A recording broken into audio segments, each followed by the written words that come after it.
Nós estamos aqui no nosso domingo. Você que está nos visitando, seja muito bem-vindo. Essa é a casa do Senhor, também pertence a você, desde que você faça parte, do corpo de Cristo. Nós estamos aqui em comunidade, todo esse tempo, 3 anos e alguma coisa de igreja, sempre nos reunindo aqui para que nós possamos ser amadurecidos pela palavra. Eu tenho clareza do propósito de Deus para essa igreja. Eu tenho clareza do propósito de Deus, do porquê Ele me vocacionou, do porquê Ele tem juntado pessoas. E nós temos visto e ouvido a respeito dos testemunhos que têm sido realizados no nosso meio. Famílias têm sido edificadas, relacionamentos têm sido edificados. E esse é o propósito da igreja. Uma das partes da igreja é justamente você apresentar um obreiro aprovado. Então não é apresentar de qualquer forma. Paulo vai falar que nós devemos apresentar o obreiro aprovado, ou seja, amadurecido, pronto para as boas obras. E esse é o trabalho também da igreja, até que todos cheguemos à unidade da fé. E nós chegamos agora na nossa nova série, demos um intervalo, e eu quero falar sobre fé no exílio, ou seja, eu quero falar sobre os desafios da contemporaneidade, de como viver uma fé na contemporaneidade, na pós-modernidade. Vocês assistiram aí o vídeo que foi postado? Foi muito bom, né? Quem não assistiu, vai se converter em nome de Jesus, brincadeira. Quem assistiu, divulga, ficou muito bom. Essa série eu também estava meio que guardando ela assim, para a hora correta. E eu acredito que essa é a hora correta, porque nós precisamos entender qual que é o contexto em que nós estamos, e quando nós entendemos o contexto que nós estamos, nós também conseguimos utilizar das ferramentas de forma adequada. Todo mundo que entra para uma guerra despreparado é fadado ao fracasso, é fadado à derrota. E cristão, crente, gosta de ser alienado, gosta de... nós somos santos, separados, daqui a pouco Deus vai vir aqui, vai destruir essa terra e a gente vai morar no céu, então tanto faz, tanto fez. Essa é uma das realidades que a gente vai trabalhar também aqui nessa série, que inclusive nem base bíblica para isso se tem, apesar de ser, quem sabe, a maior doutrina bíblica do Brasil, ela não tem fundamento bíblico nenhum, mas eu vou chegar lá. Então nós precisamos dar o pontapé, e nessa manhã aqui eu quero, rapidamente, mas eu quero introduzir aqui sobre o contexto em que nós estamos vivendo, esse contexto chamado de pós-modernidade, ou modernidade líquida, como é chamado no campo acadêmico, nos campos acadêmicos. E entendendo o que é pós-modernidade, eu preciso saber como que eu, como cristão, devo me comportar na pós-modernidade. Porque, querendo ou não, eu sei que tem pessoas que são muito saudosistas. Lá na minha época, quando Noé estava construindo a arca, eu ajudei ele. Irmãos, nada contra pensar a respeito do passado. O que nós não podemos é descontextualizar ou desconsiderar o presente. Nós estamos aqui no hoje, no presente, então a gente precisa ser igreja também no hoje, no presente. Não, mas é porque lá naquela época era muito bom, e acaba que a gente se torna muito saudosista e a gente não vive o agora. Aquela época foi boa, mas aquilo que nós comemos há 10 anos atrás, ela faz parte da nossa caminhada, mas ela não me mantém de pé hoje. Hoje eu preciso de um novo alimento. Hoje eu preciso de uma nova realidade, e também eu preciso de me contextualizar a pós-modernidade a fim de que essa mensagem seja poderosa e eficaz, porque o Evangelho é o poder de Deus para a salvação de todo aquele que crê. Então, falando um pouco sobre o que é a secularização nesse mundo pós-moderno. Secularização é um fenômeno cultural e sociológico. Então, independente se você acredita ou não acredita, se você concorda ou não concorda, a secularização é um fenômeno vigente, cultural, sociológico, que está presente nas estruturas sociais, institucionais, políticas. Então, elas vão acontecendo, ou uma das principais evidências dessa secularização como um fenômeno cultural e sociológico é que a religião ela vai perdendo a influência no campo público e ela vai sendo empurrada para o campo privado. E então isso faz com que a religião, né, falando da verdadeira religião, com que ela perca a centralidade na vida pública das pessoas. Então eu vou construindo a ideia aqui para você ver que hoje nós, como igreja, nós agimos como pós-modernos, achando que na verdade isso é o normal. Sendo que uma das premissas de ser conservador, e aqui eu não estou falando sobre política, eu não estou falando sobre ideologia política, eu estou falando sobre alguém que se acha conservador, o mineiro é um bom conservador, né? Porque o conservador, a base de ser conservador é você perpetuar aquilo que dá certo. Então a gente está querendo mudar as premissas, mudar muitas vezes como igreja os princípios estabelecidos por Deus, e nós não estamos contextualizando a mensagem, mas nós estamos adaptando a mensagem, e esse é um problema muito grande da secularização, da pós-modernidade. Essa modernidade líquida onde a mensagem ela precisa estar de acordo com o recipiente que ela está. A água está nesse copo e ela se amolda a esse recipiente. Então não é a mensagem se amoldar ao contexto que nós estamos. É a mensagem ser pregada de forma contextual, a fim de que o Espírito Santo possa convencê-los do pecado, da justiça e do juízo. Então a secularização, ela é sim um fenômeno cultural e sociológico. Então isso exige de nós, cristãos, uma presença fiel nos contextos em que nós estamos inseridos. Precisamos ser criativos, mas de fato sem abdicar da distinção entre quem nasceu de novo e quem não nasceu de novo. Isso aqui é claro. Nós precisamos nos contextualizar, mas nós não podemos deixar de ser distintos daqueles que não nasceram de novo. Se você nasceu de novo, se você está inserido no corpo de Cristo, há uma distinção que ela é exigida pelas Sagradas Escrituras. Então é uma presença fiel. Você é criativo, mas você não abdica da distinção daquele que nasceu de novo. Então a sociologia da religião moderna, ela é identificada como a racionalização da cultura e a autonomia da esfera civil como fatores-chave nesse processo. Então, é cultura e racionalização. É por isso que hoje o que mais vocês escutam em evidência é ciência e cultura. Quem vai salvar a humanidade? Ciência e cultura. Quem vai resolver os problemas da humanidade? Educação, ciência e cultura. Quem vai resolver os problemas do homem? Sexo, drogas, ciência, cultura. São vários falsos caminhos de redenção que o homem busca a fim de resolver o problema do vazio existencial que ele tem. Todos os homens têm em si um vazio existencial que sim, é uma fala antiga, mas esse vazio existencial ele só é preenchido pelo próprio Deus. Então, não tem como alguém que não nasceu de novo, alguém que ainda busca resolver o problema do seu vazio existencial, de onde ele vai passar a eternidade, não existe um outro caminho que não seja Jesus Cristo. Nós vamos ver isso nessa série. Então, o secularismo, como eu já adiantei aqui um pouco, é o processo de retirar a fé do contexto público e reduzir ao contexto privado. Basicamente isso é secularismo. É você retirar a fé do contexto público. Presta atenção aqui, em nome de Jesus. Todo mundo aqui comigo. O que é secularismo? Repitam comigo, por favor. Secularismo é o processo de retirar a fé do contexto público e reduzi-la a um contexto privado. Mais uma vez, secularismo é o processo de retirada da fé do contexto público e reduzi-la ao contexto privado. Então você pode ter a sua fé na sua casa, mas aqui na faculdade nós podemos falar de qualquer coisa, mas de cristianismo a gente não pode falar. Na praça você pode falar de qualquer coisa, mas de cristianismo você não pode falar. E a gente está engolindo como se isso fosse educação.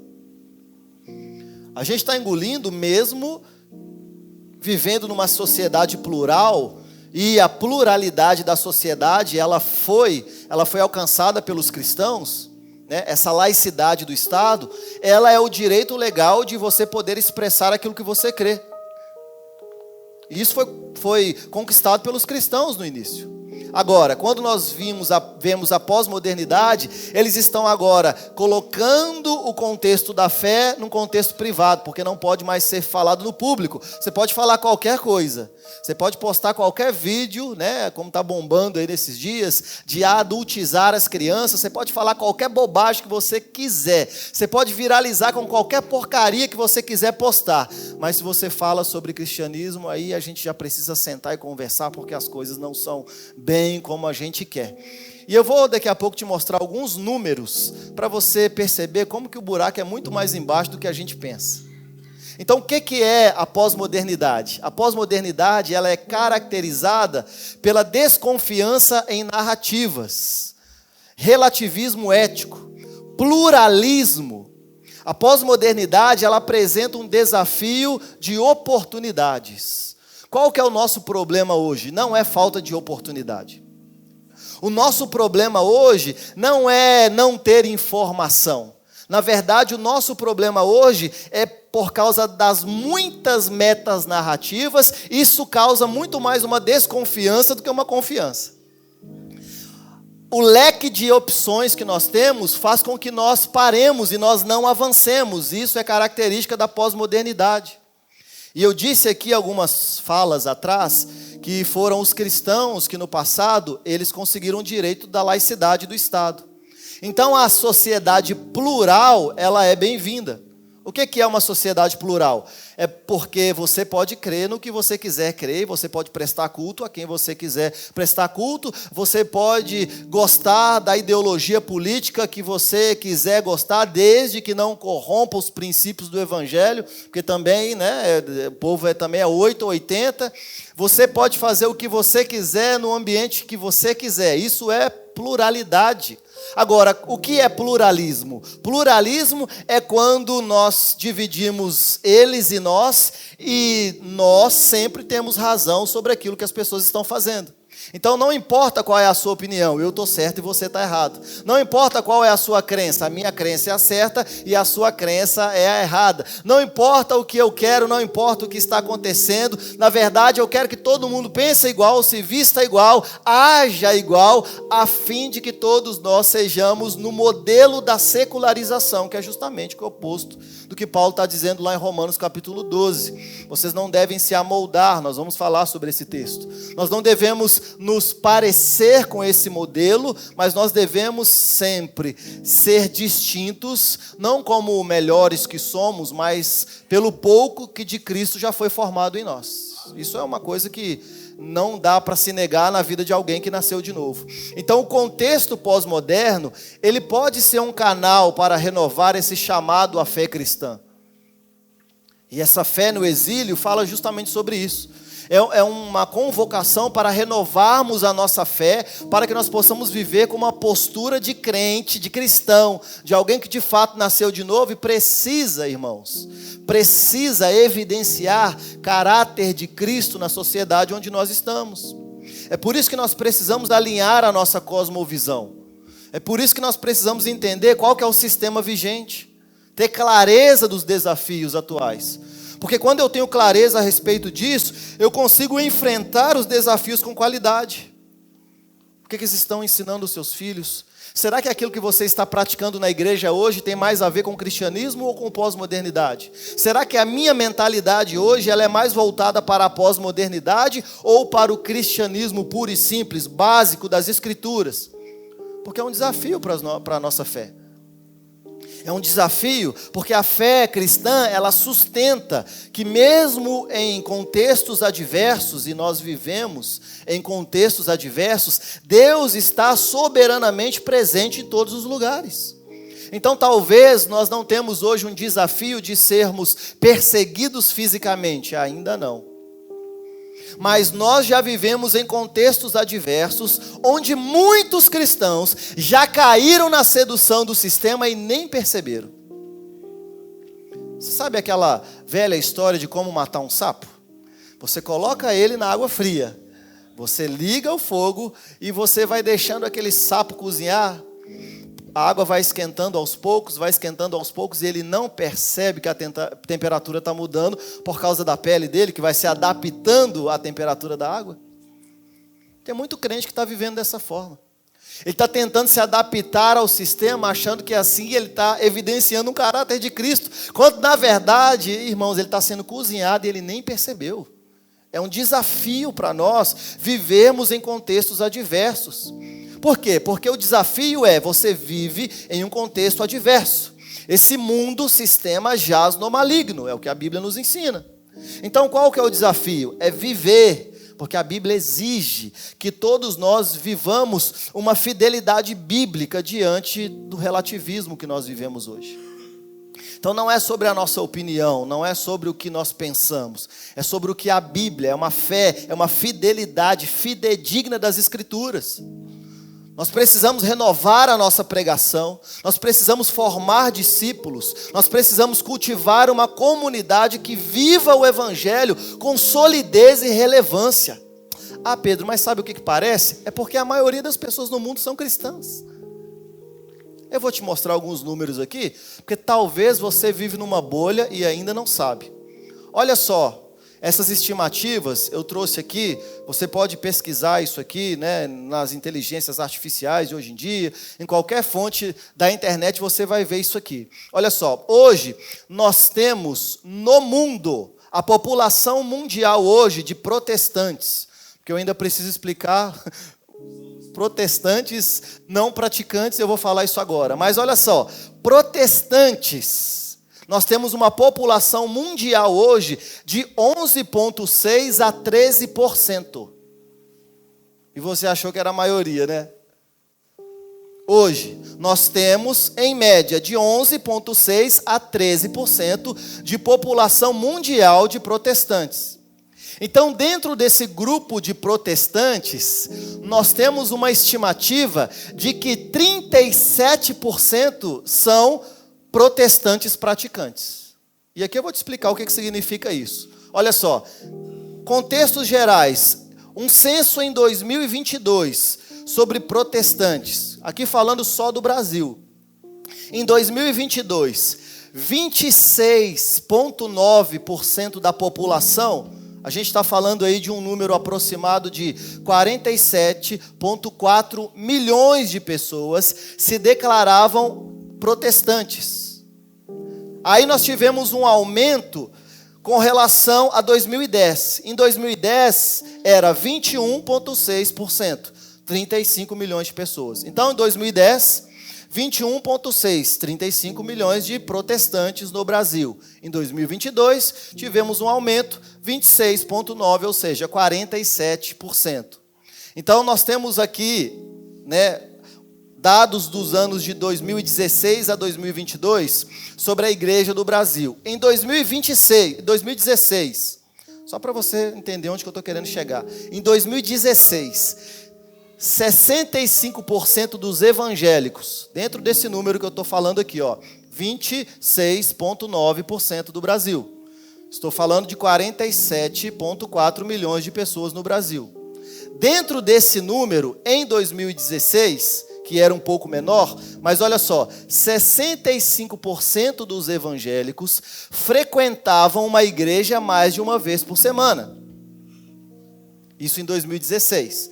65% dos evangélicos frequentavam uma igreja mais de uma vez por semana. Em 2022, a frequência caiu para 53%. A gente está falando praticamente da metade. Em 2016, 34% dos evangélicos frequentavam pelo menos 2 cultos por semana. Esse valor em 2022 caiu, sabe para quanto? 29%.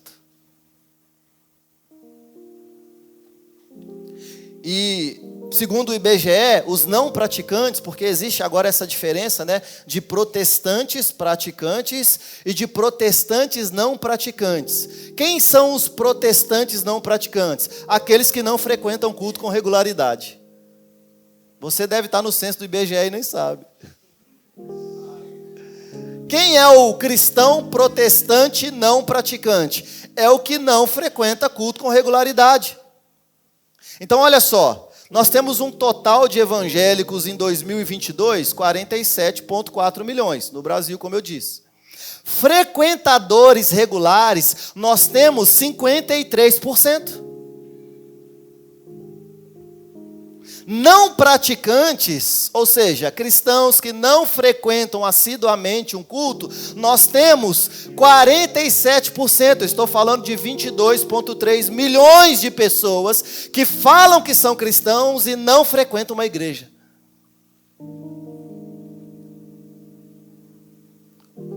Isso corresponde a 10,5% da população que se declara evangélico, mas não é praticante regular. Olha que loucura.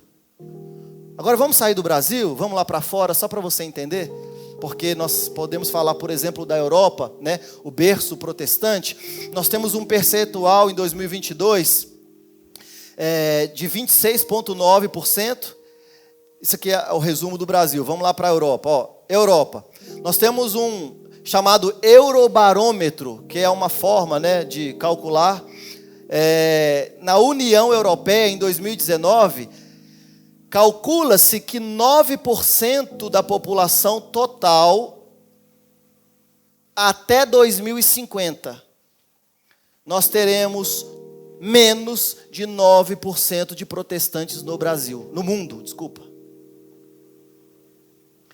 A projeção é de que até 2050, nós teremos menos de 9% de cristãos no mundo.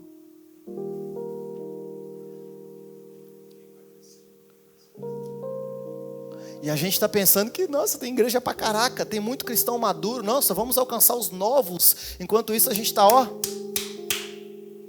sendo atacado por dentro. A pós-modernidade rebentando as igrejas. Crente não sabendo o que é o evangelho, não sabendo como que tem que lidar com a palavra, não sabendo como tem que lidar nas suas relações. E a gente querendo os de fora. Menos de 9% até 2050. Irmãos, 2050 está logo ali. Em 2010, na Europa, existia 12% da população total. Agora, em 2022, na Europa, é 9% da população de cristãos. A gente está falando do berço do protestantismo. 9%. A estimativa até 2050 é de menos de 9% da população mundial de cristãos. Então, será que a pós-modernidade tem nos influenciado?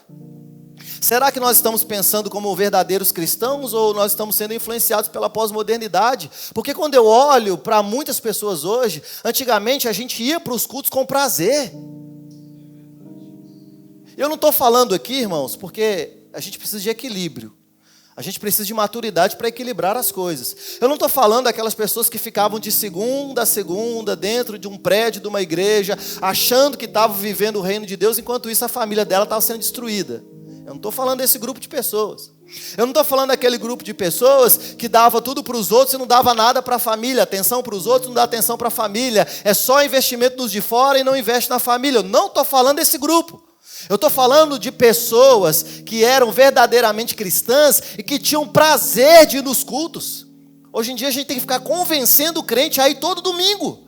A gente tem que ficar chamando. Eu não chamo, né? Mas venha, pelo amor de Deus, Jesus precisa de você. É uma mentalidade pós-moderna que nós abraçamos. Achando que eu vou ganhar a minha vida, mas na verdade eu estou perdendo a minha vida. Prestem atenção, eu estou falando isso aqui com muito amor, porque nós estamos entrando numa reta de destino, né, em todo o planeta, e as coisas estão ficando muito sérias. Onde, antigamente, as pessoas elas tinham prazer em se reunir com os irmãos. Hoje em dia, para um cristão, a parte mais importante do dia dele não é estar num domingo de manhã, adorando ao Senhor com seus irmãos. Talvez você já está pensando no que você vai comer no almoço. Talvez você já está pensando no que você vai comer de noite. Talvez você já está pensando no jogo que você vai assistir. Talvez você já está com sua cabeça longe, porque não é prioridade se reunir mais. A nossa mente, muitas vezes, ela é pós-moderna.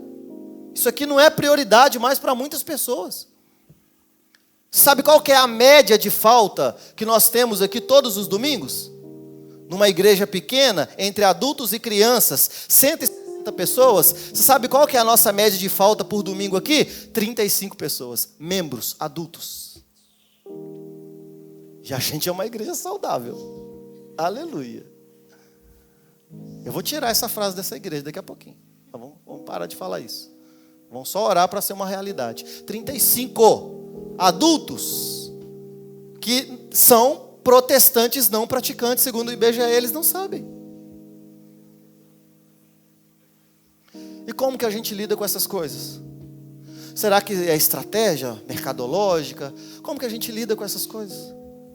Será que a gente vai ter que agora que contratar, né, uma pessoa para melhor né, Joabe, para poder fazer aquele trem lá, né? Se você quer que sua igreja cresça, vem aqui para, né, o In Church, não sei nem se chama isso aí, enfim. Que aí vocês vão ganhar muitos milhões de seguidores e vão consolidar agora pela internet, vamos cultuar pela internet. Como é que a gente faz isso, irmãos? Eu queria dizer para vocês que os princípios que foram estabelecidos pela palavra não mudaram. Então você sabe como que a gente solidifica alguém na fé? Fundamento bíblico. É isso que a gente faz. Fundamento bíblico.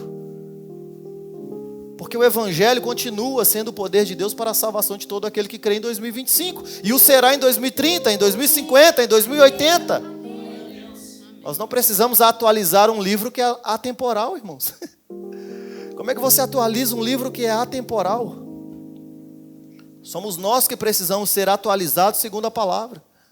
Então, fundamento bíblico é o que nós precisamos para que nós possamos ser solidificados na rocha que é Cristo. Hebreus capítulo 11, coloca para a gente aqui, por favor. Hebreus capítulo 11, do 1 ao 3.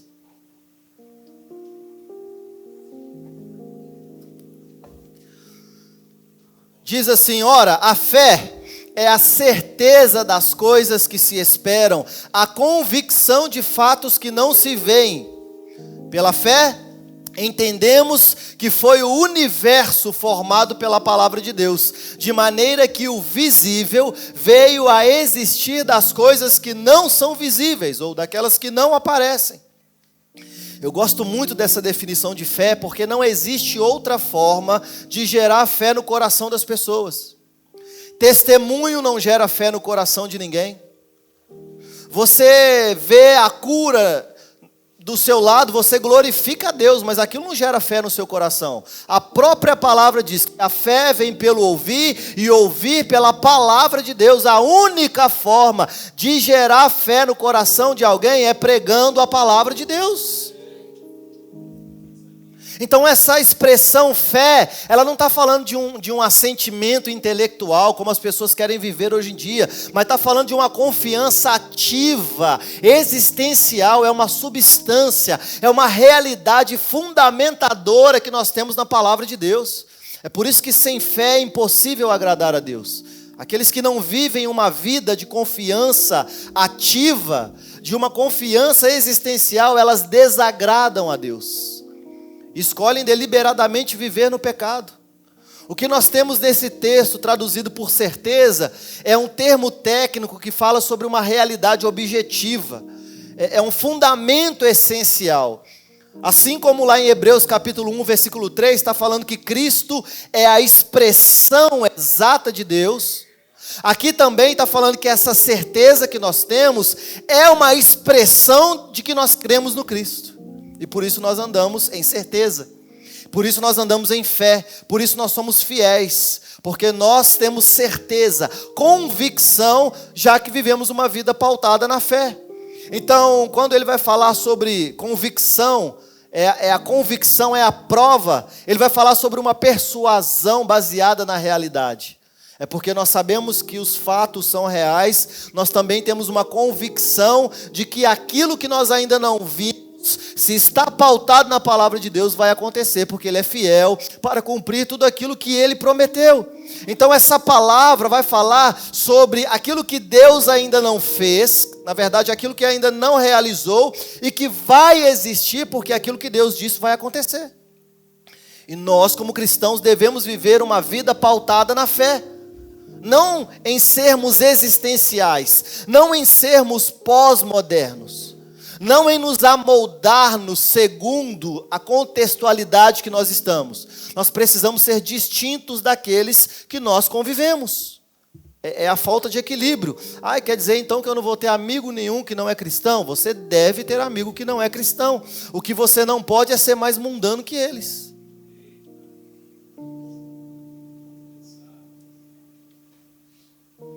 Porque senão a gente vai ter que começar a procurar quem é o crente no rolê. Hebreus capítulo 11, ele vai iniciar a galeria dos heróis da fé, a famosa, e o autor ele vai conectar então a fé com a criação. No versículo 3, ele vai reafirmar que o universo ele é sustentado pela palavra de Deus, irmãos. A fé, portanto, ela é epistemologicamente confiável, porque ela ancora a nossa confiança no caráter de Deus, no poder de Deus. Se a palavra de Deus sustenta o universo, o que ela não pode sustentar? O que Deus não pode fazer? Mas a pós-modernidade, ela confia nos seus próprios meios. A pós-modernidade, ela confia na sua metodologia. A pós-modernidade confia naquilo que ela pressupôs que vai resolver o problema da sua eternidade. Na tradição reformada, esse assunto já era também contestado. João Calvino, em seu comentário aos Hebreus, ele vai dizer o seguinte: olha, a fé, ela nos leva a desprezar o que é visto e a ter por certo o que não aparece aos nossos olhos. É um estilo de vida diferenciado, irmãos. É um estilo de vida que não cabe na pós-modernidade. Então, no mundo dominado pelo empirismo, no mundo dominado, né, pelo antropocentrismo existencial, a fé, ela se fundamenta não no que nós vemos. Porque se nós fundamentarmos a nossa esperança naquilo que nós estamos vendo, nós perdemos a esperança. Assim como a igreja primitiva também perdeu a esperança. Estavam achando que já estavam vivendo no grande e terrível dia do Senhor, porque estavam sendo perseguidos. Mas quando nós fundamentamos a nossa fé no autor e consumador dela, aí nós entendemos, olha, eu preciso resistir ao materialismo. Eu preciso resistir ao secularismo, ao cientifismo moderno. Não é isso que determina a minha fé, não é isso que deve orientar a minha fé, não é isso que deve orientar a minha vida. É por isso que Paulo, lá em Romanos 12, ele vai falar sobre uma renovação de mente. Isso é exigido por todos os cristãos. Ele vai dizer no capítulo 12, versículo 2: não vos conformeis com esse século, mas transformai-vos pela renovação da vossa mente, para experimentar qual seja a boa, agradável e perfeita vontade de Deus. Então eu gosto muito desse texto, porque ele está dizendo o seguinte: olha, não vos conformeis. Então é um imperativo, é você quem não se conforma. Não é Deus quem vai não fazer você se conformar mais, mas sou eu e você que não nos conformamos com esse padrão de vida, com esse modelo de vida, com esse sistema. Mais um imperativo, mas transformai-vos. Espera aí, Pedro, é o Espírito Santo que me transforma. Não é Deus que me transforma, não é essa transformação que ele está falando. Ele está falando sobre a renovação da nossa mente. E como que eu renovo a minha mente? Pela palavra. Não existe outra forma. Como que eu renovo a minha mente? Pela palavra. Não existe outra forma. Não existe um aplicativo que renova a sua mente. Não existe uma atualização de software que renove a nossa mente. É palavra. Você pode não ler mais a palavra, isso não vai fazer com que você não seja alcançado pela graça de Deus, e seja salvo. Não é sobre salvação, mas é sobre capacitação para te tornar habilitado para toda boa obra. É te tornar um cristão maduro, amadurecido, a fim de que as pessoas possam ver Deus na nossa vida. Sem a santificação, ninguém vai ver Deus em nós. Então, esse conformar, ele implica em adotar um padrão exterior, moldar-se externamente ao sistema do mundo. É dialogar com aquilo que Deus não dialoga. É ser amigo dos inimigos de Deus, a fim de que possa haver um diálogo. E a desculpa é, eu quero ganhá-los. Profano. Veio um exemplo na minha cabeça que eu fiquei sabendo essa semana, mas eu não vou falar sobre isso. Sai em nome de Jesus. Essa aqui eu não posso falar não, dá problema essa aqui. Então, século aqui não está falando sobre tempo, está falando sobre um sistema presente de valores, poderes caídos, como Paulo vai dizer lá em 2 Coríntios capítulo 4, verso 4. Deixa eu te dar uma estimativa aqui para você entender. Quantos domingos nós temos no ano? 52, 54, se eu não me engano. Se você faltar 50% dos cultos, a gente está falando de 26 domingos no ano. Normalmente nós pregamos aqui 1 hora. A gente está falando de 26 horas de pregação na igreja que você congrega. 26 horas você bate no celular em 3 dias. Na televisão, nos streams. E você acha que você está sendo ensinado pela igreja.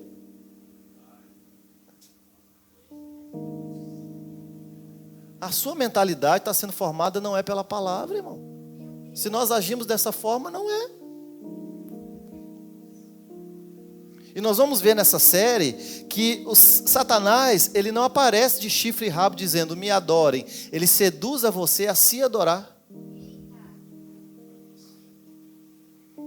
Porque nada mais satânico do que o antropocentrismo. É por isso que Paulo está dizendo aqui, olha, transformai-vos. Está falando sobre uma metamorfose. Está falando sobre, olha, você precisa indicar uma mudança interna e contínua, a fim de que essa mudança ela seja externada. Mas ela sim é operada pela graça, é claro que é pela graça de Deus. Mas existe uma ação correspondente que nós devemos nos submeter ao senhorio de Cristo, por intermédio da renovação da nossa mente. Então implica em uma renovação espiritual, mas também uma renovação intelectual, irmãos. Não dá para 2025 a gente continuar sendo alienado a tudo que está acontecendo, a fim de que nós possamos ter discernimento. Romanos 12 vai marcar essa transição de um conteúdo doutrinário. Capítulos 1 ao 11 fala da prática cristã.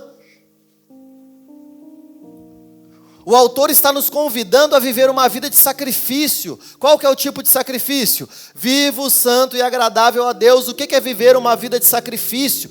O que é o culto racional? Não são essas 2 horas que nós estamos aqui.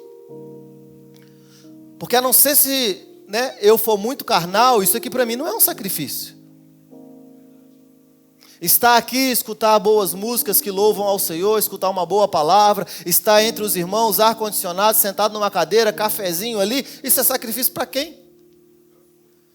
Sacrifício é você viver num contexto totalmente desfavorável e mesmo assim você se submeter aos princípios bíblicos. É um sacrifício vivo, santo e agradável a Deus. A nossa vida é um culto racional ao Senhor.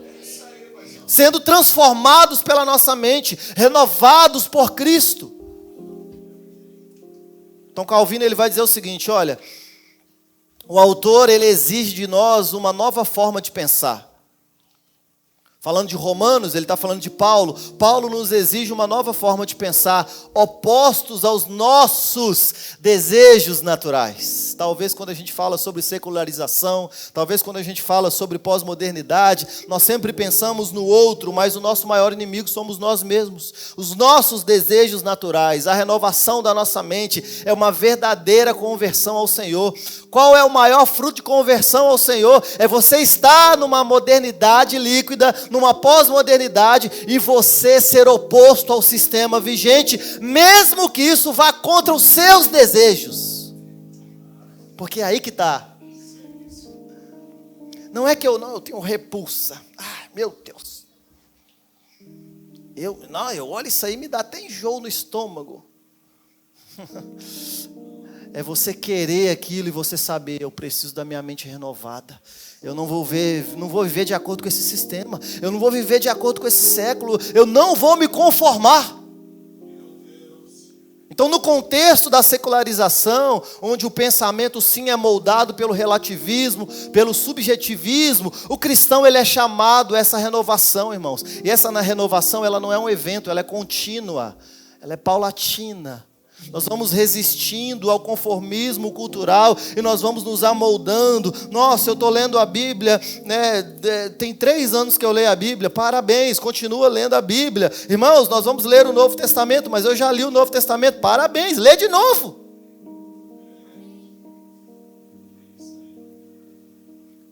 É uma renovação contínua até que você pare de respirar, ou até que Jesus volte, um dos dois. Esse é o nosso trabalho. 1 Pedro capítulo 2, versículo 12, vai falar sobre o nosso testemunho em meio à oposição. 1 Pedro capítulo 2, 12.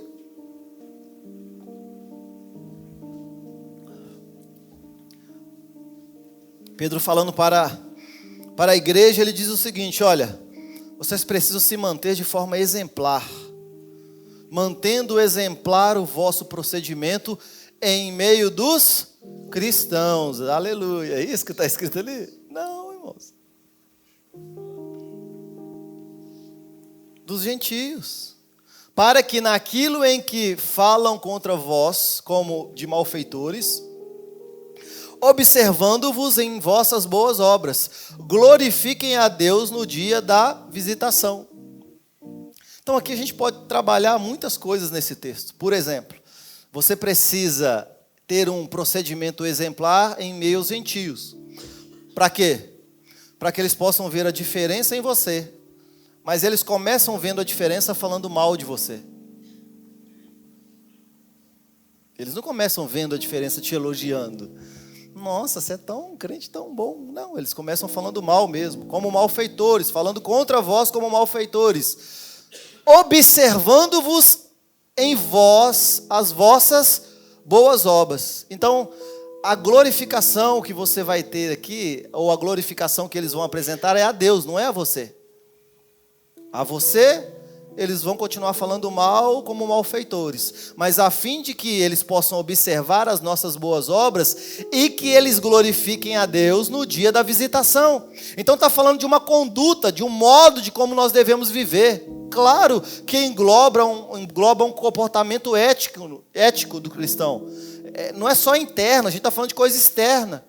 É uma referência de excelência moral que vai impressionar positivamente também os ímpios, ao ponto deles falarem mal, caluniar, é o que o texto está dizendo. E vai falar sobre o dia da visitação, pode estar falando sobre o juízo final. E uma coisa que eu quero dizer é que glorificar a Deus no juízo final não está dizendo que a pessoa é salva. Só está dizendo que todo joelho se dobrará e toda língua confessará que Ele é o Senhor. Então eu posso afirmar aqui categoricamente, todos os caminhos levam a Deus. Só que uns vão ser salvos e outros condenados. Mas todos os caminhos vão levar a Deus.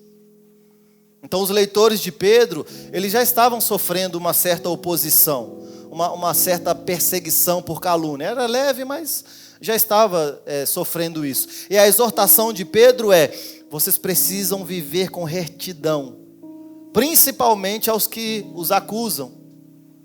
E que esses que vos acusam sejam levados a glorificar a Deus e a testemunhar a conduta dos crentes. É um desafio muito grande que nós temos na pós-modernidade. Porque uma das coisas que nós atribuímos como pós-modernos é nós e eles. E aqui está a tensão entre ser um cristão. É você não ser um nós contra eles, mas sabendo que nós somos distintos deles. Talvez essa é a confusão da nossa mente, né? É difícil, não estou falando que é fácil. Não é nós contra eles, mas você é distinto dele, porque você nasceu de novo, é filho da graça e eles são filhos da ira de Deus. Então Calvino ele vai comentar dizendo o seguinte: olha, nada impõe mais reverência do que uma vida santa. E ele vai nos indicar, olha, sejamos luz para que até os nossos inimigos glorifiquem a Deus. Talvez nós estamos tendo dificuldade dos nossos amigos glorificar a Deus com a nossa conduta. Quanto mais os nossos inimigos. Porque a nossa mentalidade muitas vezes é pós-moderna, são nós contra eles.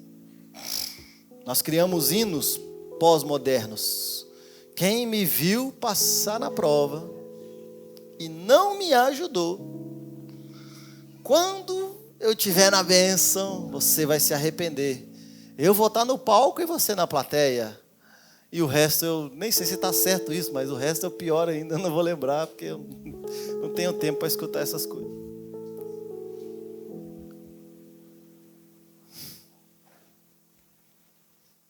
Então a igreja, ela está num mundo secular. Mas o cristão não tem vida secular. Pensamento pós-moderno. Não, sabe o que é, pastor? É que essa aqui é a minha vida sagrada e essa é a minha vida secular. Não existe isso para quem nasceu de novo.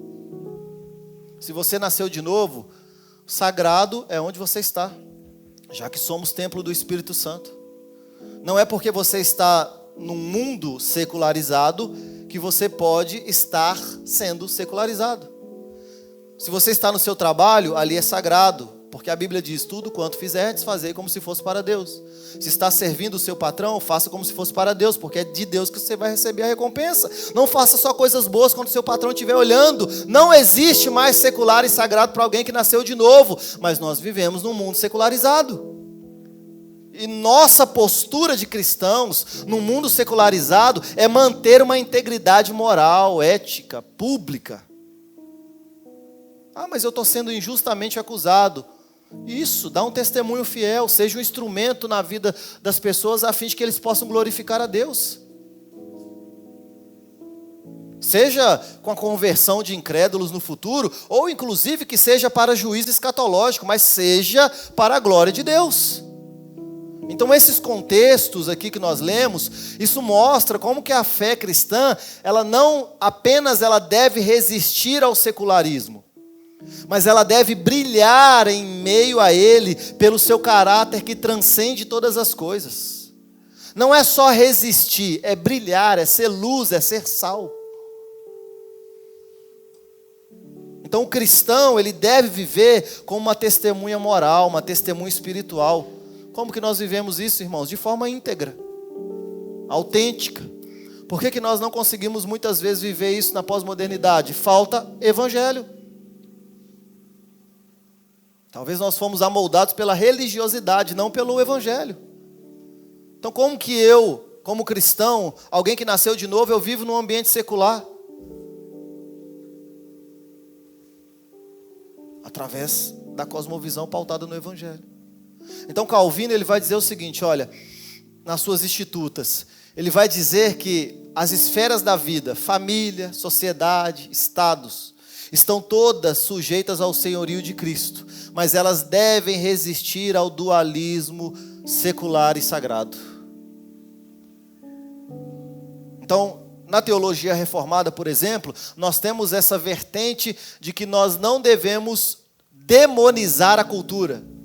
Nós não devemos demonizar a criação, como alguns fazem. Não. Mas o que nós não podemos fazer também é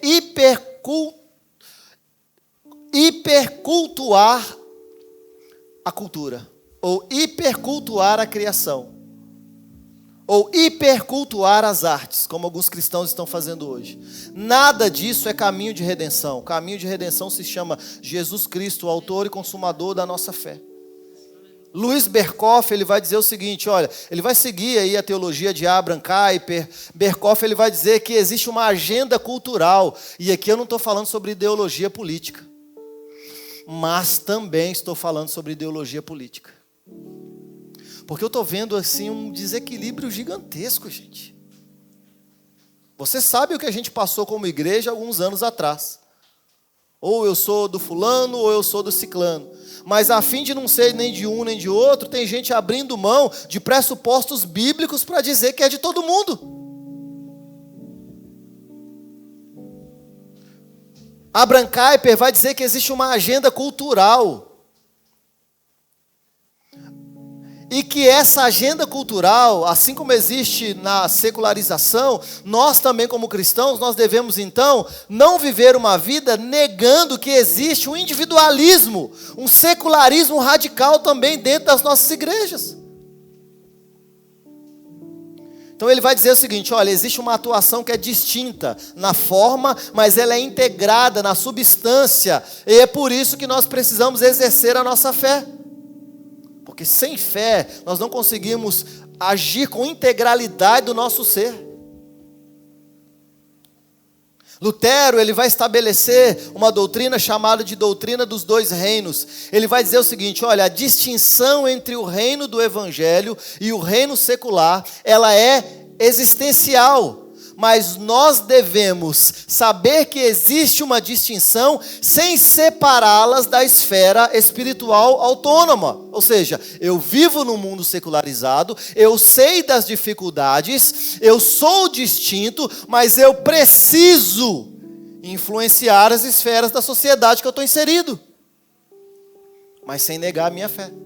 Mas eu preciso influenciar, mas sendo fiel, mas eu preciso influenciar, não dialogando com quem Deus não dialoga, não abrindo mão de princípios a fim de ganhar pessoas. Eu estou vendo isso, pessoas quebrando princípios bíblicos para poder evangelizar. Como que eu evangelizo sem o evangelho?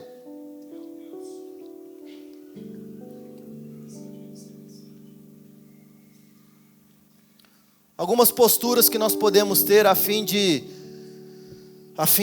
viver num contexto pós-moderno. Isso aqui é só a introdução. A gente vai falar muito sobre exemplos bíblicos de como viver em contextos desfavoráveis. Como que eu vivo num contexto de relativismo moral, um pluralismo? Eu preciso cultivar uma formação doutrinária profunda.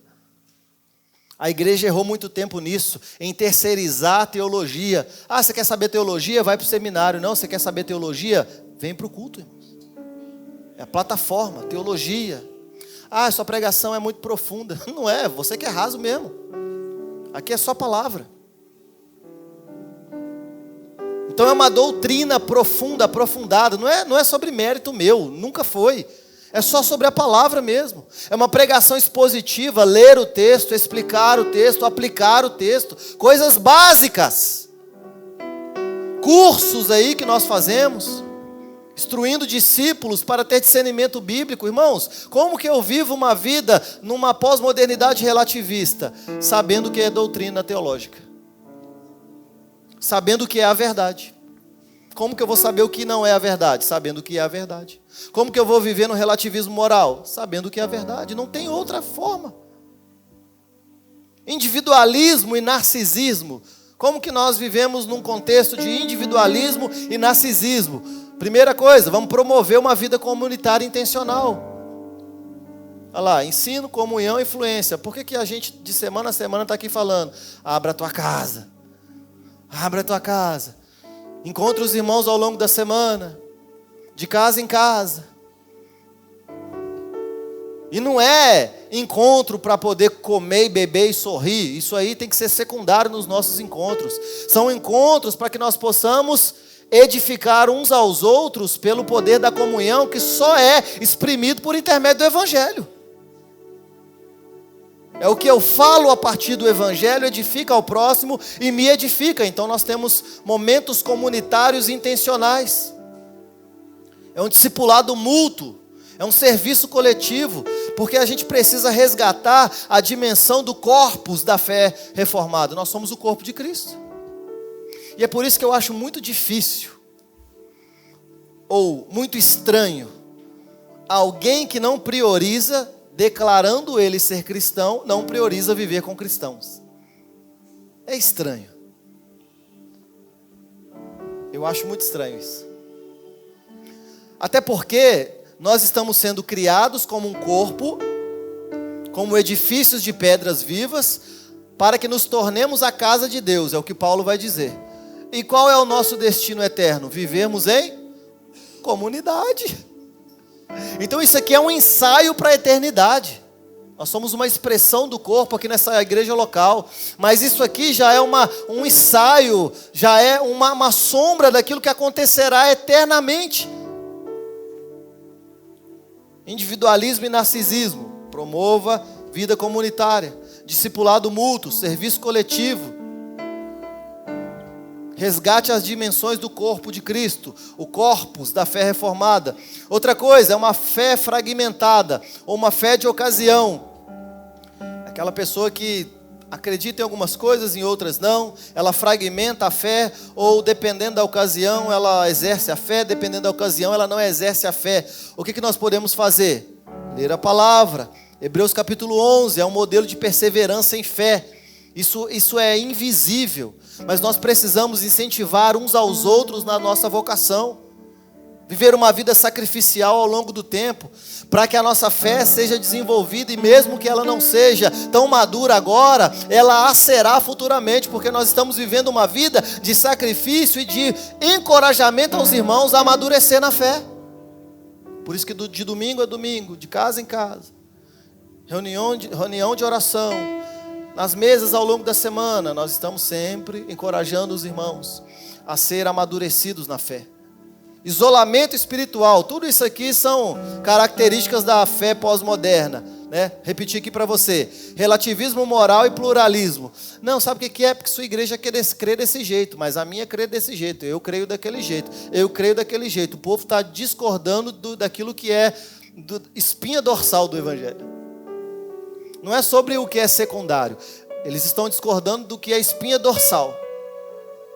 Relativismo moral, pluralismo, individualismo narcisista, fé fragmentada, isolamento espiritual. Isolamento espiritual, vem a pandemia, todo mundo entende o contexto da pandemia, todo mundo vendo culto online, passou a pandemia e tem gente que acredita que está congregando vendo culto online.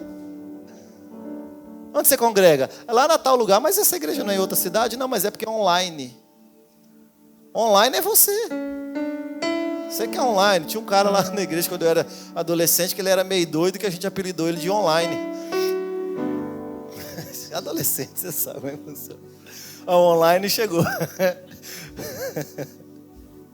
É um isolamento espiritual. O que nós precisamos fazer, irmãos? É formar cristãos que exercem influência no seu trabalho,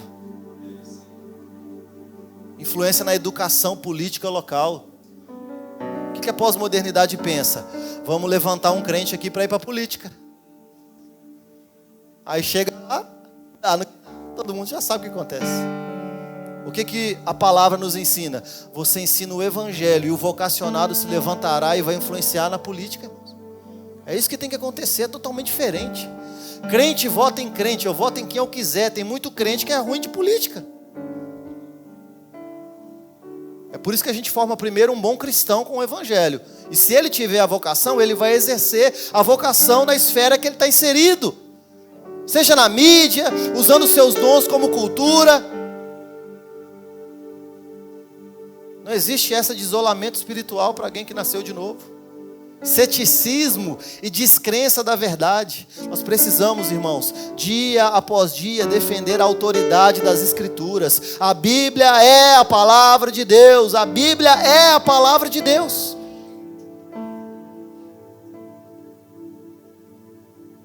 Então são crenças propriamente básicas. Isso aqui é básico. É um fundamento e uma confiança na revelação divina. Eu gosto muito de podcast, mas o desgraça que é hoje na vida esse tal de podcast. Porque todo mundo tem voz para poder falar o que quiser. Aí vem o fulano e fala assim: nossa, mas o cara falou isso, mas o cara falou aquilo, mas o cara falou aquilo, mas o cara falou aquilo, e esse cara falou aquilo. A pessoa chega daqui vomitando um monte de coisa assim. É básico de alguém que está numa dieta restritiva. Você precisa ter maturidade para saber o que você come. Porque nós nos tornamos semelhantes àquilo que nós comemos. É um fundamento da confiança. Eu creio que a Bíblia é a palavra de Deus, então eu vou me alimentar prioritariamente da palavra de Deus. Oportunidades digitais e culturais. Aqui, pelo amor de Deus. O que nós, como cristãos, devemos fazer com as nossas plataformas digitais, irmãos? Pregar o que para nós deveria ser prioridade. O que para nós é prioridade, irmãos? Glória a Deus, aleluia, isso aí, todo mundo disse. É o evangelho, é isso aí. Dá um check-up nas suas redes sociais hoje e vê se tem algum evangelho sendo pregado lá. Não tem. Quer dizer que eu não posso? Você pode. Eu só estou dizendo que para um cristão a prioridade é o evangelho. Isso faz toda a diferença. Qualquer oportunidade que eu tenho, seja digital, seja cultural, seja presencial, eu vou falar daquilo que mais enche o meu coração. Usar as plataformas digitais para pregação, para formação. Quer fazer um debate? Não fica debatendo quem é melhor, se é o azul, ou o branco, ou o verde, ou o amarelo. Debate algo que forme pessoas. Formações teológicas. Apresente o evangelho de modo racional. Use a cultura para poder promover uma verdade. Tudo aponta para Deus. A criação, ela glorifica a Deus. Então como que nós estamos vivendo a nossa vida?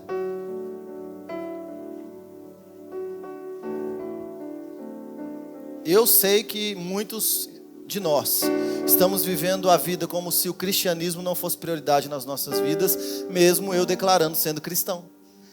Vocês conseguem entender que isso é um problema? E a desculpa, irmãos, muitas vezes ela é boa.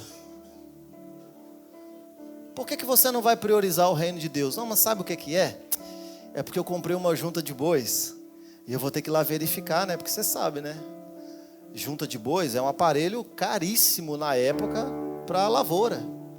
Então eu preciso ir lá verificar, porque eu comprei, né, um investimento altíssimo, eu preciso ir lá verificar. Não, você sabe o que é? Eu não vou poder agora priorizar o reino de Deus, não, porque eu casei. Você sabe, né? Casar. Eu casei, irmão, né? Não, você sabe o que é? Eu não vou poder priorizar o reino de Deus agora, é porque eu tive um filho. É porque eu estou trabalhando. Sabe o que é? É porque eu estou muito cansado.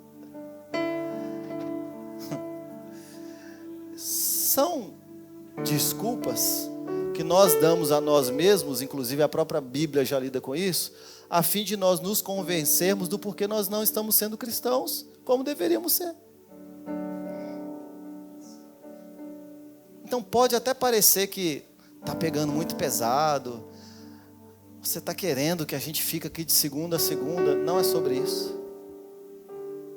É sobre nós sabermos que para nos mantermos firmes num exílio espiritual, cultural, pós-moderno que nós estamos, se nós não estivermos solidificados na palavra, é porque lâmpada para os meus pés é a palavra, e luz para os caminhos é a palavra.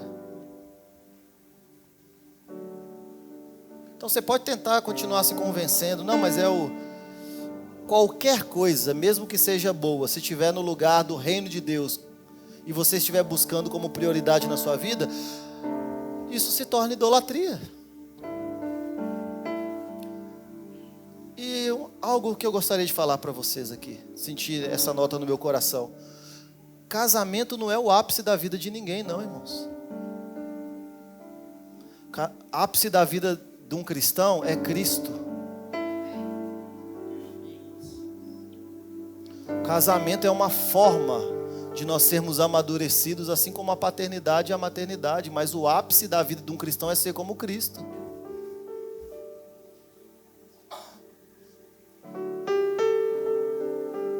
O ápice da vida de um cristão não é arrumar o melhor emprego da vida, é onde ele está, ele ser como Cristo.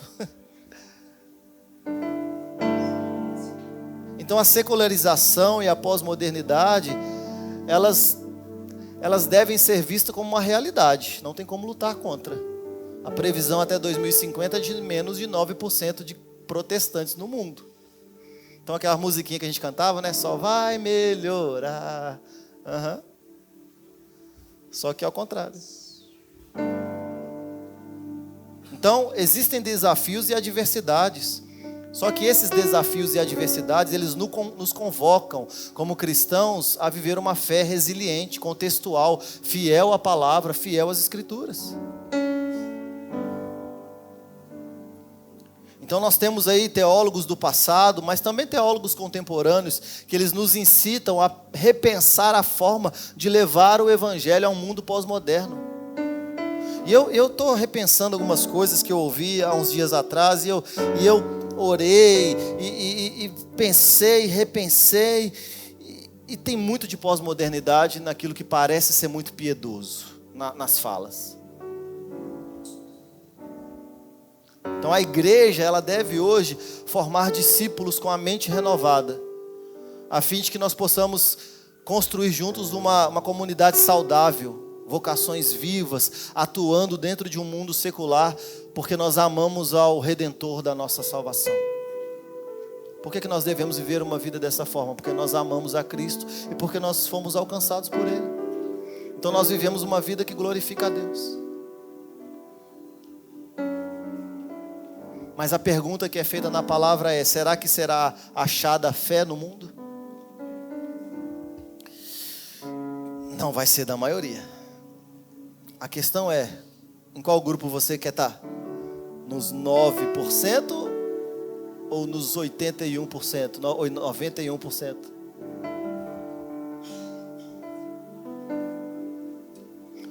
Essa reta aqui é de distinguir aqueles que nasceram de novo daqueles que não nasceram de novo. E para Deus não existe meio termo. Quem está comigo, ajunta. Quem não está comigo,